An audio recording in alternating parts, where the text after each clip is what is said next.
¿Qué tal? Muy buenas noches, bienvenidos a esta emisión de TN23 Todo Noticias. Vamos de inmediato a nuestros titulares.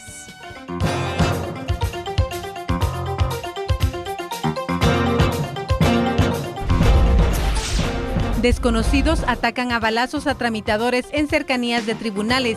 3 personas resultan heridas.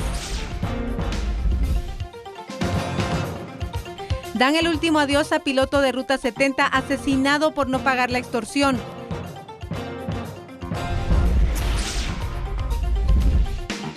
Conflictos sociales impiden sofocar incendios forestales en algunas regiones.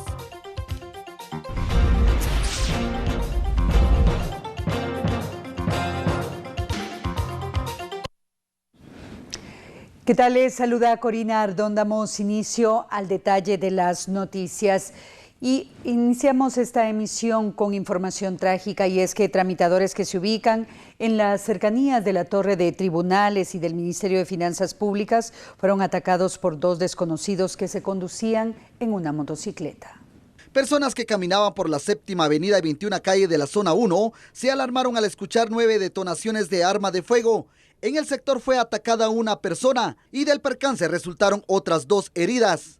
Se trata de 2 hombres y una mujer, quienes fueron trasladadas por los cuerpos de socorro a diferentes centros asistenciales. 2 de ellos fueron identificados como Marbelí Cabrera, de 19 años, y Antonio Sujá, de 18. Según primeras hipótesis, las fuerzas de seguridad, se trata de un asalto. Al lugar se presentaron los cuerpos de bomberos, quienes en su oportunidad pues los atendieron, estabilizaron y trasladaron hacia el hospital. En este suceso resultó gravemente herida una señorita que únicamente conocen con el nombre de Maybelline y que es hija de una señora gestora aquí ante el ministerio que hace los trámites necesarios. Al 719 también fue trasladada una persona que llevaba heridas en la región del cráneo, que en sí iba bastante delicado. Se desconoce el móvil y las personas que lo ejecutaron. Las personas atacadas se tratan de tramitadores que se ubican por el sector. Curiosos indicaron que 2 sujetos desconocidos que se conducían en una motocicleta y que se dieron a la fuga fueron los responsables de disparar en contra de estas personas. Y en horas de la madrugada fue localizado el cadáver de un hombre en la avenida Bolívar. Aparentemente se trata de un indigente quien no pudo ser identificado.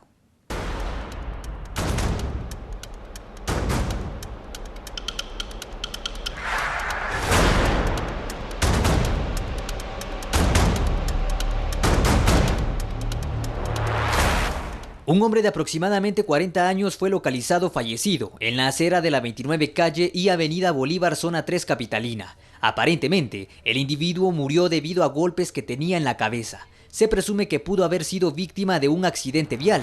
Otra de las hipótesis es que fue vapuleado por desconocidos. El hombre aparentemente era indigente debido a su vestimenta y las pertenencias que fueron localizadas a su alrededor.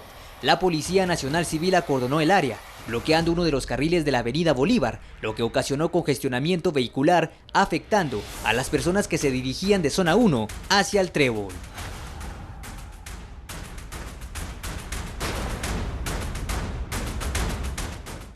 Y por los delitos de asesinato, portación ilegal de armas y conspiración fueron ligados a proceso judicial 2 menores presuntos responsables del crimen del piloto de la Ruta 70, identificado como Mario López. Por este caso fue aprehendida Kimberly Ortega, quien fue la encargada de facilitar el arma de fuego a los 2 menores de edad.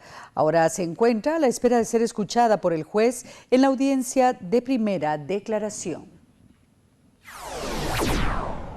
Familiares, amigos y compañeros de labores dieron el último adiós durante la velación al piloto que, antes de ser ultimado por delincuentes que se dedican a extorsionar al transporte público, y que dejara una nota pidiéndoles que se arrepintieran y que su confianza estaba puesta en Dios.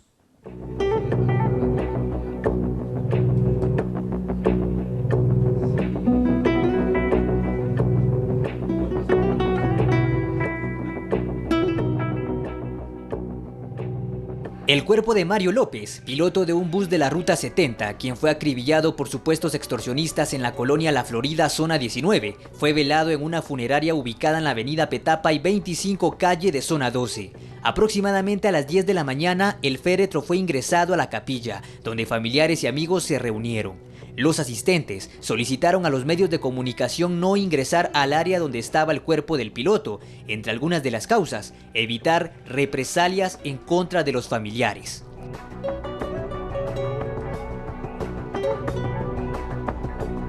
El conductor de la unidad de transporte público dejó escrita una carta dirigida a los delincuentes, donde indicaba que no continuaría realizando el pago de la extorsión, resaltando con un mensaje espiritual que su confianza era únicamente en Dios y que de él dependía el continuar viviendo o no.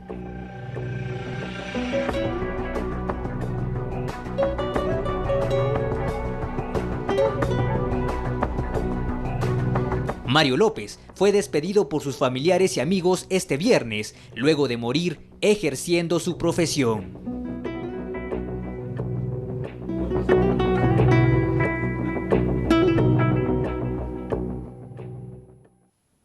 Un caso que ha conmocionado a los habitantes de nuestro país por la nota precisamente que dejara y lo cruel de este asesinato.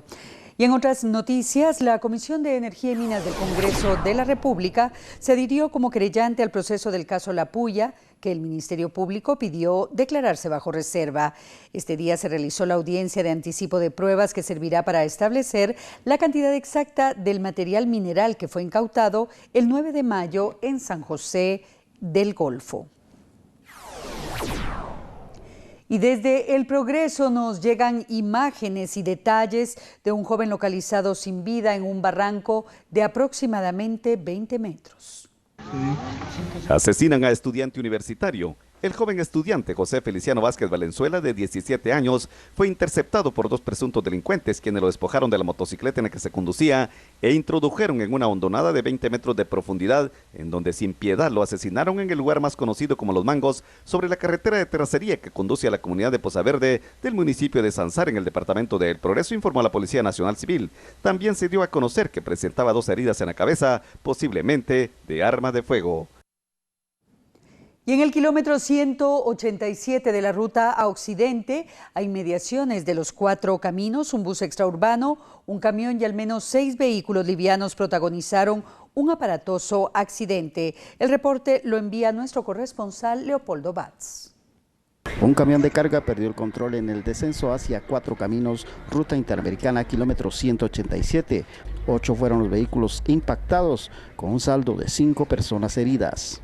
Y lamentablemente pues trasladamos al seguridad del camión José Víctor Caal, originario de Cobán, de 31 años de edad, con fractura expuesta en el fémur derecho y posible fractura en el cráneo. Él fue trasladado al Hospital Nacional de Quetzaltenango. Víctimas narran el momento que vivieron y exigen al gobierno ponerle atención a esta ruta. Yo era el que venía manejando y la verdad que uno vive un momento difícil. Usted mire, ahorita hay 2 compañeros graves en el hospital y uno ganándose la vida, usted, porque no nos queda otra cosa que trabajar duro. Toda la vida los trailers, camiones y no hace nada. Mire cómo me quedó el vehículo inservible. Pero eso no importa, pero ojalá que los jóvenes que estén en el hospital, pues... ¿Los conocía usted? Sí, ellos trabajan conmigo, ellos vienen conmigo trabajando. Veníamos de Quetzaltenango para Toto, íbamos para Sololá, pero... ¿Cuáles son los nombres de ellos? Juan Haroldo Toqui y Roberto Pérez. En Totonicapán, Leopoldo Batz. Momento de nuestra primera pausa comercial, ya venimos con más noticias.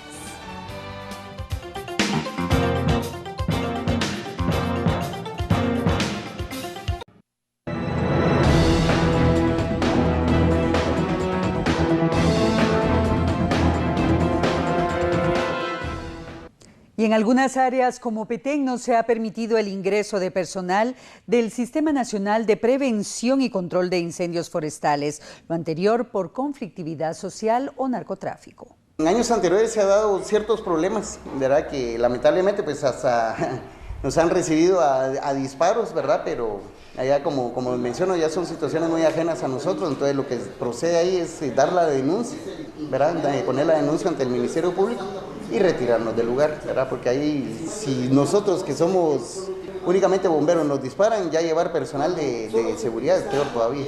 Entonces es poner en riesgo al bombero forestal en un momento determinado que el atender un incendio, ¿verdad? Esta es una de las principales razones por las que bomberos forestales no han podido prevenir los siniestros en áreas principalmente de Petén, Quiché, Zacapa y Jalapa. Se une la conflictividad social por la tenencia de tierras y las temporadas de incendios que ahora inician de noviembre a julio, cuando antes se reportaban de enero a junio de cada año. De los 22 departamentos que tenemos, en los cuales no tenemos presencia, no es porque no existan incendios, sino que la incidencia es muy baja.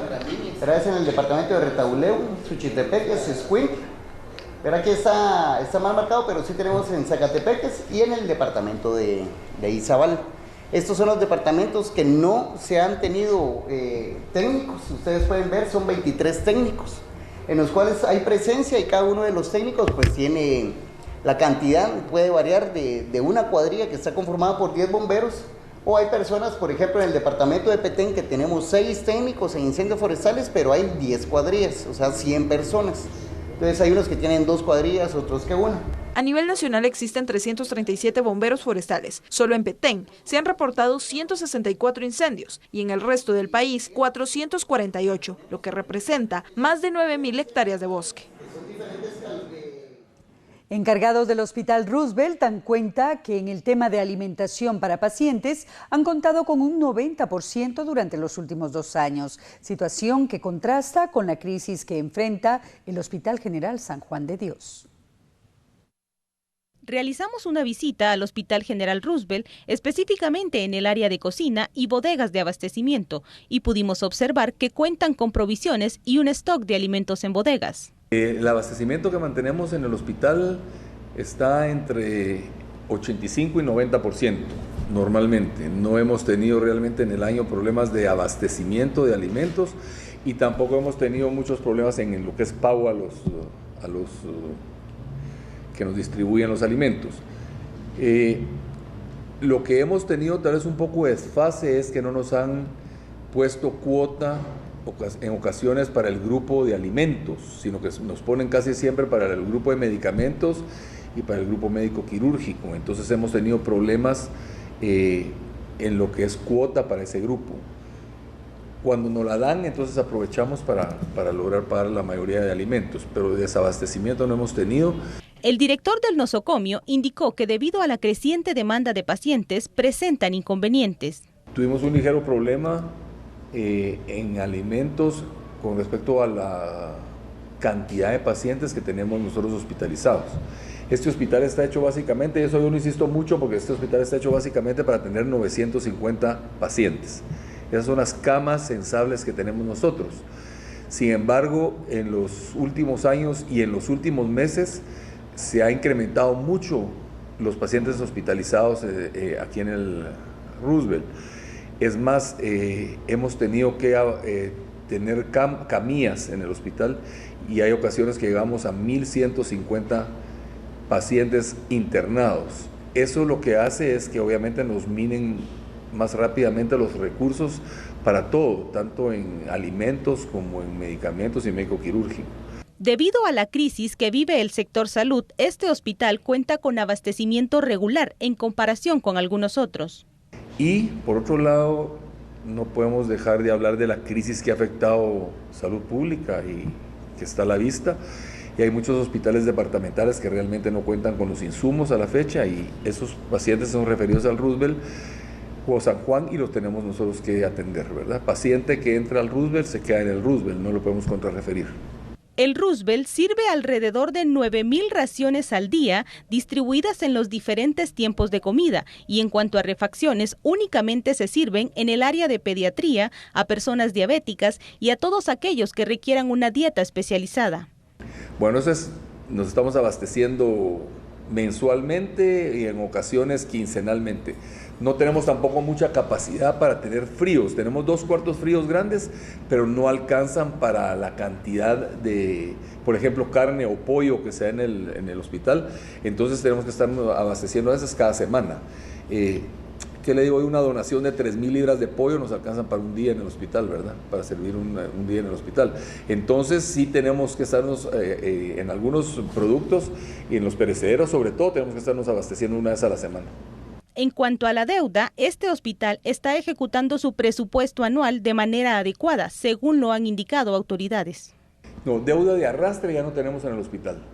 Nosotros, el gobierno del presidente Morales, realmente en el mes de febrero nos proporcionó los fondos a través del Ministerio de Finanzas Públicas para que pagáramos la deuda que teníamos de arrastre en el 2015. O sea, nosotros desde el 2015 ya no tenemos deuda.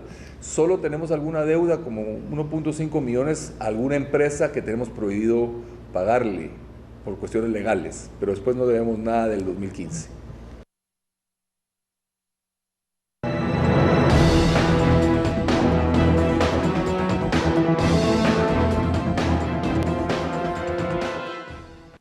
Y a pesar del paso de los días, la emergencia y necesidades de los afectados por las lluvias y material volcánico en Jerez Jutiapa, autoridades iniciaron con la evaluación del lugar y el análisis de las personas que deben ser asistidas. La Coordinadora Nacional para la Reducción de Desastres, CONRED, inició con la evaluación de las viviendas afectadas por las lluvias que han arrastrado material volcánico en Jerez, departamento de Jutiapa. El objetivo es identificar y analizar a fondo la situación en la que se encuentran las personas que serán trasladadas a otro lugar. Lo que se busca es tener ya la información oficial de familias que están resultando afectadas, también identificar, hacer un estudio socioeconómico de las familias para iniciar con todo el proceso de trasladar a estas personas hacia el terreno que ya las autoridades a nivel municipal pues han identificado. Lo que buscamos también es evitar una situación lamentable en este lugar. Recordemos, en el volcán Chingo continúa, las lluvias fuertes que están registrándose en ese lugar continúan arrastrando todo este material que está llegando al casco urbano. Con esta evaluación y análisis se busca obtener los costos que conllevará todo el proceso de traslado de las personas. De esta manera, utilizar de una forma eficiente el presupuesto asignado. Y como sabemos, nuestro país es uno de los más vulnerables a desastres naturales. Hoy la representación diplomática británica brindó un aporte destinado específicamente a capacitar a personal de la CONRED y municipalidades acerca de cómo responder ante una emergencia. Estamos apoyando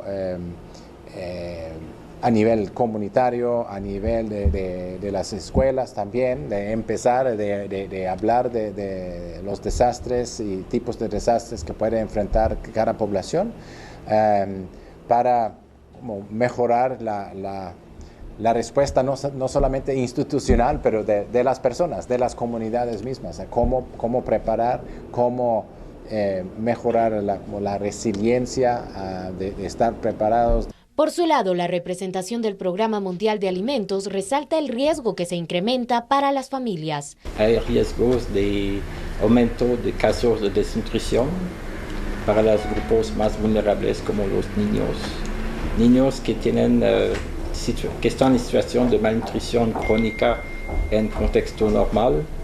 Se pueden volver más susceptibles a desarrollar enfermedades diarreicas o de caer en situaciones de malnutrición severa. Aseguran que esto también limita a las familias para responder a las necesidades básicas. Agregan que esto también limita a las comunidades a tener un desarrollo progresivo, por lo cual la respuesta del Estado debe ser integral. Y el volcán Santiaguito está catalogado como uno de los más peligrosos del mundo, ya que muchos de los que han intentado escalarlo han fallecido en su intento. Cuenta la historia que en el siglo XX, el volcán Santa María, ubicado en Quetzaltenango, vivió una fuerte erupción que desencadenó la formación del volcán Santiaguito, catalogado como uno de los 16 volcanes más peligrosos del mundo, según la Asociación Internacional de Volcanología y Química del Interior de la Tierra. Pero este proceso de formación del volcán Santiaguito se hizo notar el 29 de julio de 1922. Después de esa actividad, el coloso no ha parado de expulsar su energía.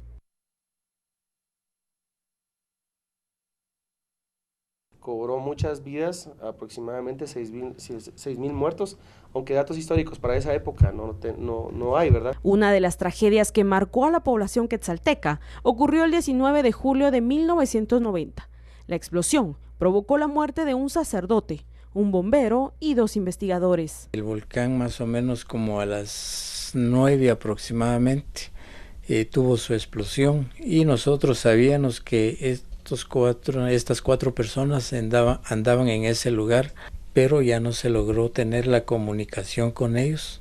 Los flujos piroclásticos, una mezcla de gases volcánicos, calientes y aire atrapado que lanzaba el volcán, impedían el rescate. Fue como a la 1 de la mañana o 2 de la mañana, algo así, no muy recuerdo, de que nos pusimos de acuerdo todos para poder viajar y vimos todos los compañeros que íbamos escalando, vimos cuando hizo una explosión el volcán, es lava la que tira y fuego.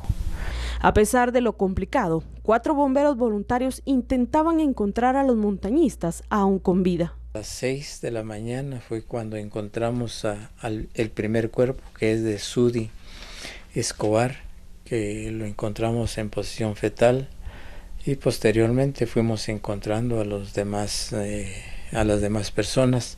Ellos estaban completamente sin ninguna herida, por decirle así, ¿verdad? Pero sí es impactante, ¿verdad? Por ya verlos, saber de que eran compañeros, o principalmente el doctor, verlo en esas condiciones. Las 4 personas eran bien queridas en la ciudad de Quetzaltenango. Como le decía, del doctor Rafael López Recinos, Sudi, que fue un gran escalador, fue montañista, el profesor, que fue catedrático de una de las escuelas nacionales, y el sacerdote que en ese entonces era sacerdote de San Juan Ostuncalco. Desde 1986, el área se declaró inhabitable por la cantidad de material expulsado y la población del municipio de El Palmar fue trasladado a la finca San José. Además, no se ha permitido el ascenso al Santiaguito y actualmente se prohibió el ascenso al volcán Santa María para evitar que los flujos piroclásticos alcancen a quienes deseen explorar. Vamos a la pausa, ya volvemos con más información.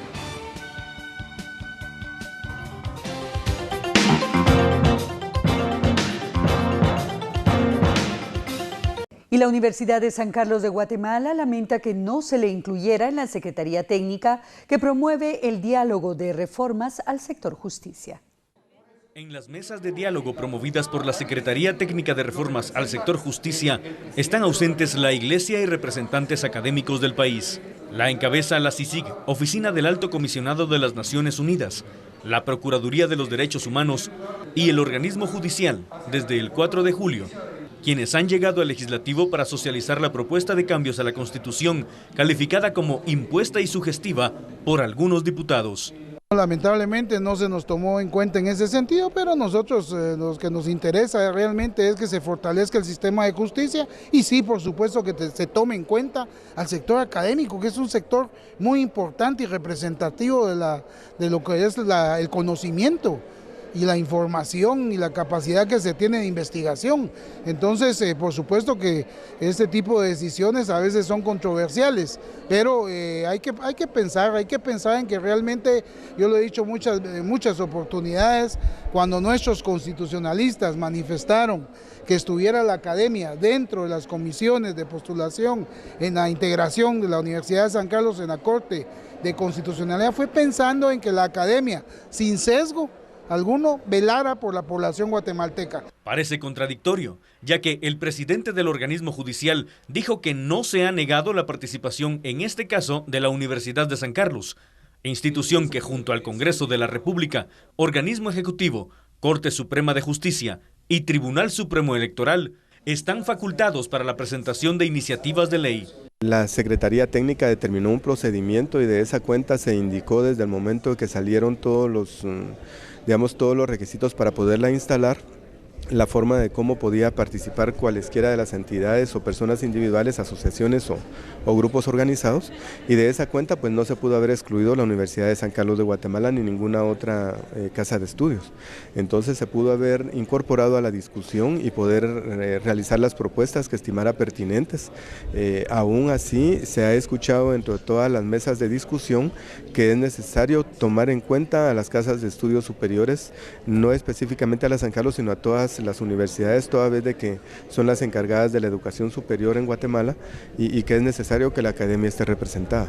Sin mayores detalles, el rector de la máxima casa de estudios en el país dijo que existen sectores que nunca apoyaron su participación en la Secretaría Técnica.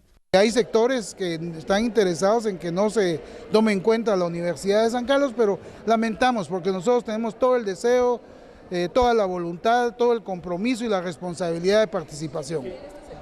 Bueno, no le puedo indicar, hay diferentes sectores en la mesa que se están manifestando, sería decirle, pues no puedo especificarle, pero sí hay sectores que en las mesas, ustedes también ya lo han percibido como medios de comunicación, se han manifestado en contra de la participación del sector académico.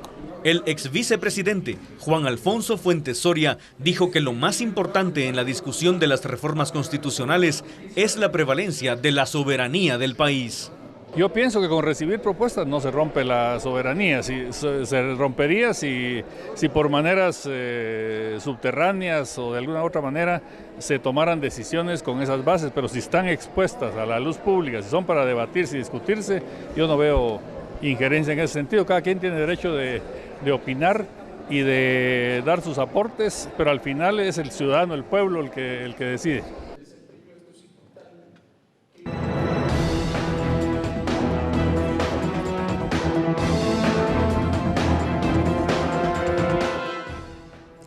En la jornada número 16 del caso Cooptación del Estado fue el turno del abogado defensor Alberto Guevara, quien tiene la defensa jurídica del penalista y sindicado Mario René Cano.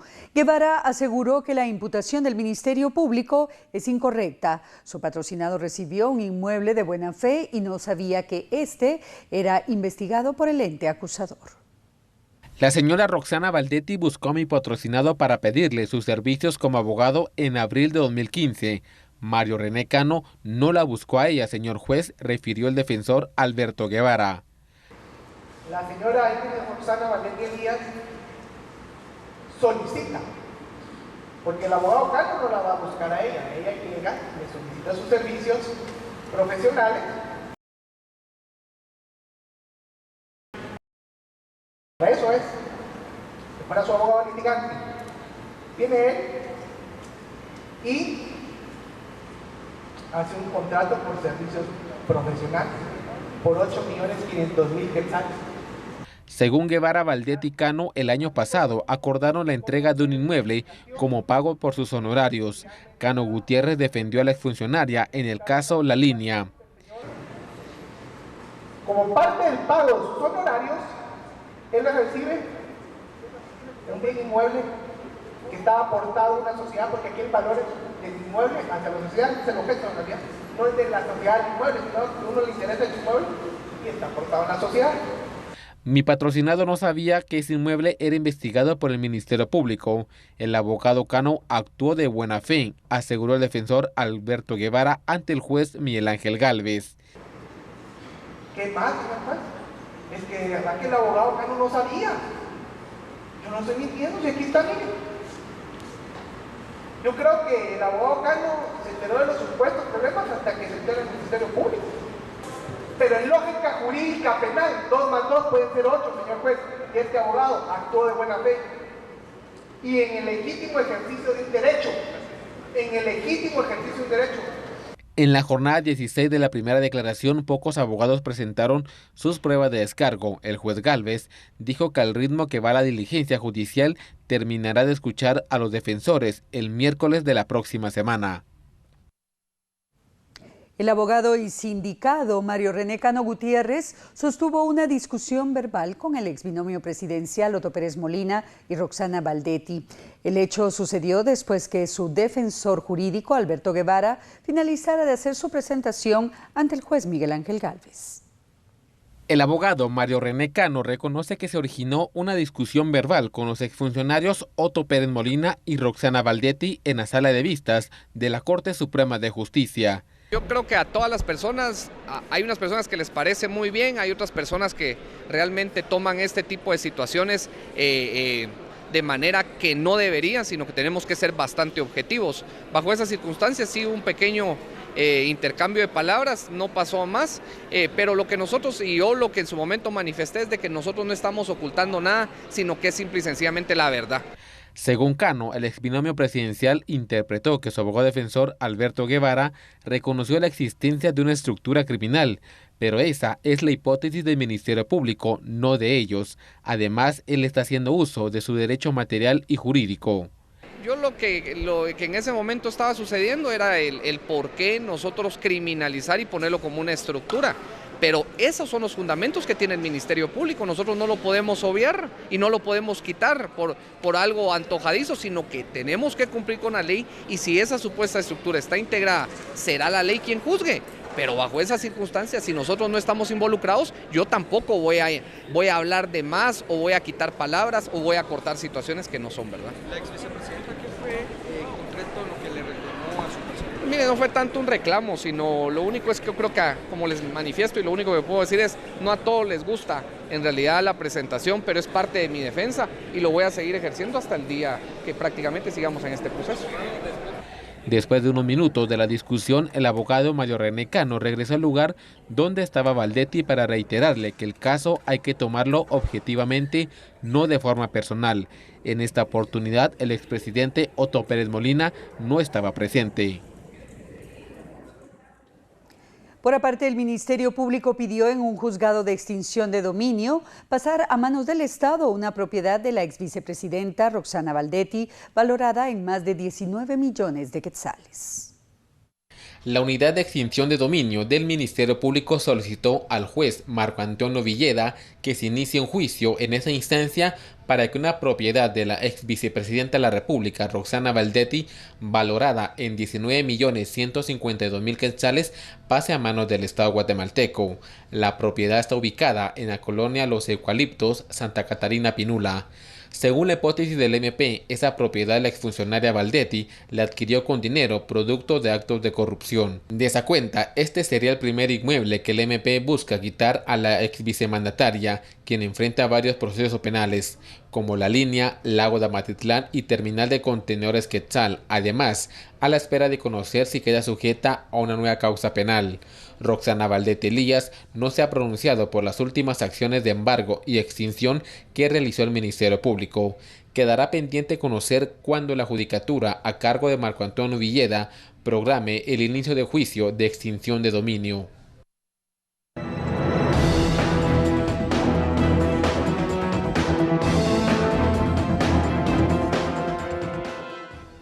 Y varios allanamientos fueron realizados por la Fiscalía contra el lavado de dinero, los cuales permitieron la captura de personas señaladas de cometer este flagelo.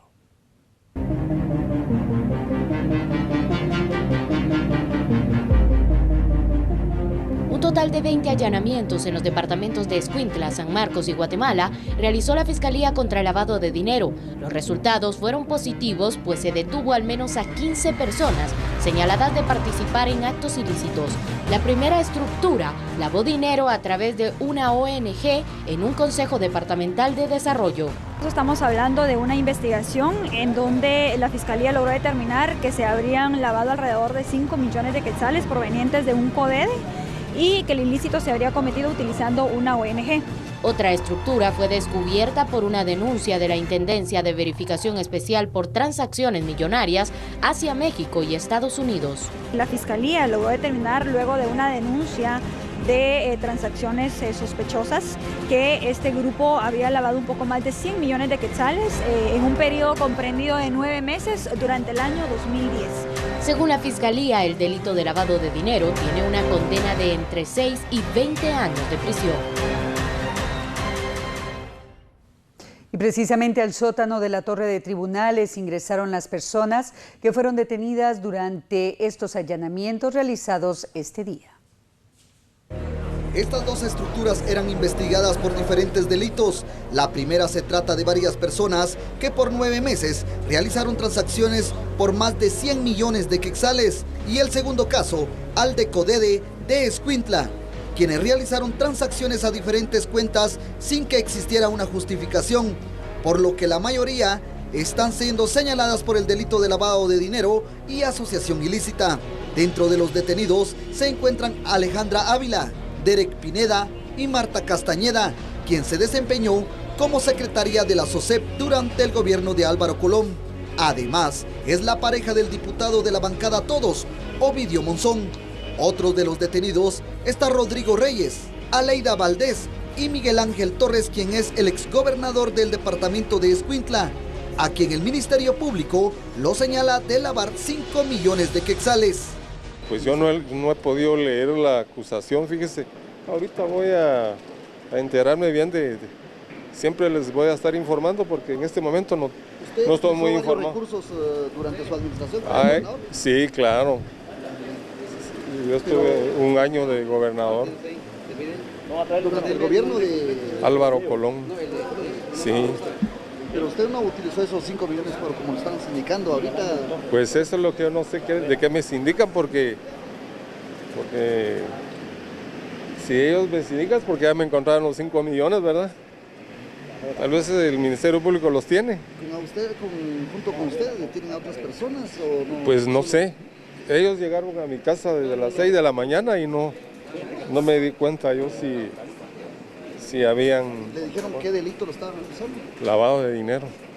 Lavado de dinero, dicen ellos. ¿Solo ese delito? O sea que me imagino que se trata de haber tomado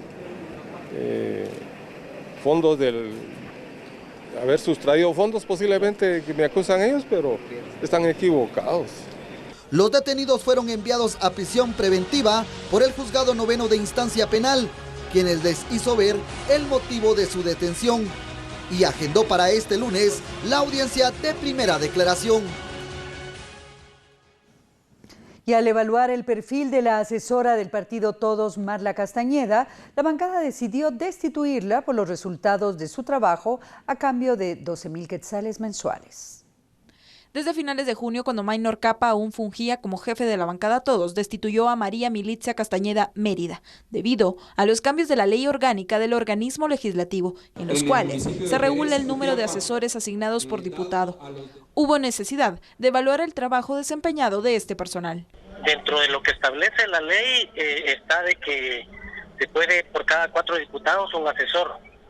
Entonces, nosotros somos 17 diputados, serían 4 asesores y 2 por bancada, eran 6, pero aparecían 7. Anteriormente nosotros éramos 18 diputados, pero recuerde de que dentro de eso se quedaron 17 y por supuesto de que al hacer el análisis consideramos que había un asesor más y se tomó la determinación de presentar un oficio para rescindir el contrato de ella. Castañeda tenía atribuciones por un salario de al menos 12,000 quetzales mensuales, asistir al diputado en reuniones, calificar despacho, firma de correspondencia cuando su jefe inmediato se lo autorizaba y coordinar las labores del personal de la oficina a la que estaba asignada. Momento de la pausa, ya volvemos a nuestro último bloque de noticias.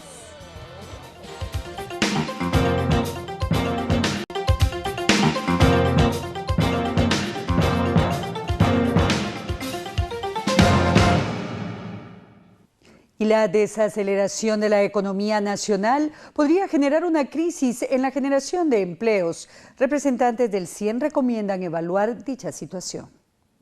Ante la caída económica que experimenta el país, miembros del Centro de Investigaciones Económicas Nacionales CIEN recomiendan la adopción de nuevas políticas de desarrollo para evitar que dicho efecto impacte a todos los sectores. La participación de la agricultura, minería, industria, construcción, transporte, entre otros, experimentan una baja porcentual. Por ello, áreas como turismo o manufactura ligera se podrían convertir en un atractivo para la inversión internacional. Y este año, después de que fue una manera positiva en que se ha ido resolviendo esta coyuntura particular que se tiene en Guatemala, se espera que empiece a haber cierta recuperación, pero creo que como país es necesario que haya un consenso del tipo de modelo de desarrollo que vamos a tener. Últimamente ha tenido un poco de resistencia, por ejemplo, todo el tema de extracción de recursos naturales, algo que se detuvo y algo en donde Guatemala había traído cierta inversión. Si ese no va a ser el sector económico en el cual nosotros vamos a apostarle para ser atractivos, va a ser turismo, va a ser manufactura ligera. Es importante que como país haya una política económica, un modelo de desarrollo que permita focalizar y ser atractivos en los sectores económicos a los que les vamos a apostar. De no tomarse medidas urgentes, se elevará el nivel de desempleo anual. Ahora, el desafío del mercado laboral es un desafío que Guatemala tiene independientemente de si estamos o no estamos creciendo más que otros años. La cifra que nosotros manejamos es que cada año aproximadamente 200,000 personas ingresan al mercado laboral buscando una oportunidad, pero únicamente 20,000 encuentran un empleo formal. Es decir, 180,000 personas no logran insertarse a la economía formal en manera de asalariados porque no hay oportunidades. Y tenemos información de último momento, y es que en el puerto de San José se reporta la incautación por parte de las fuerzas de seguridad de aproximadamente 120 paquetes de supuesta cocaína. El reporte lo tiene mi compañero Juan Pablo Garrido. Adelante con la información, Juan Pablo. Hemos tenido algún problema con la comunicación. Si logramos restablecerla, tendremos el reporte de Juan Pablo respecto a esta nota de último momento. Juan Pablo, si estás en línea, adelante con el reporte.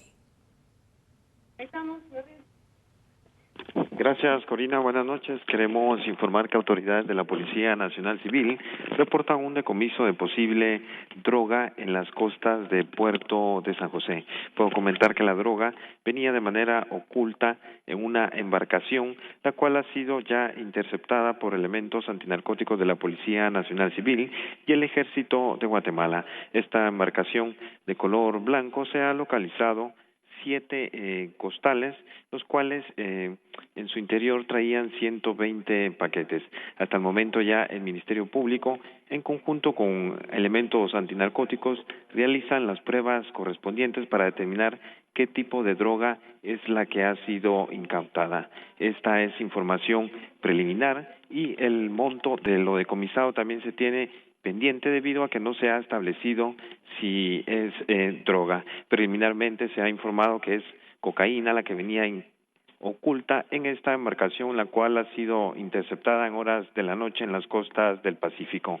Con esta información, Corina, regresamos a Estudios Centrales. Gracias, Juan Pablo. Estaremos pendientes de la evaluación y la evolución de esta noticia. Con esto concluimos esta emisión en esta noche de viernes. Gracias por habernos acompañado, que descanse y desde ya un excelente fin de semana.